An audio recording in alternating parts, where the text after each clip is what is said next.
बाजार लायल चूड़ी, तरह मोला बना ले अपन जोड़ी। मैं भेजो न मस्त रे दू,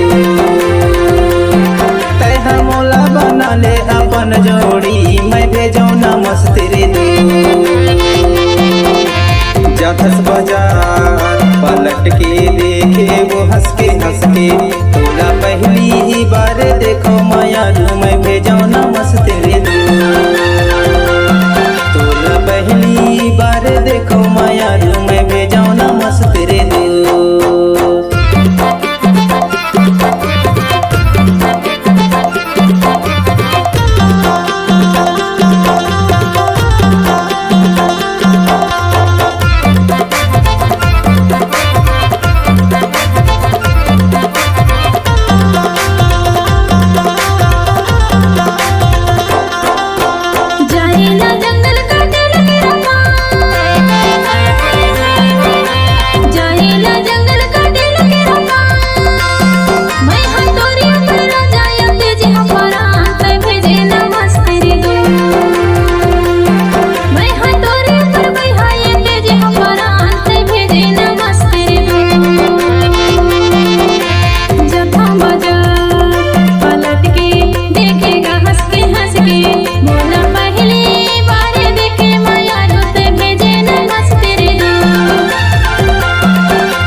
घोघरी बाजार अबे मोर से मिलेला,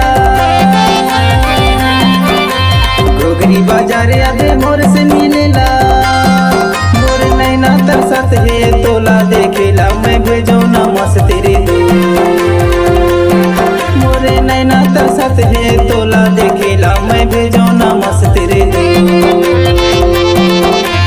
जाथस बाजार पलट के देखे वो हंस के तोला पहली बार देखो माया रू। मैं भेजो न मस्त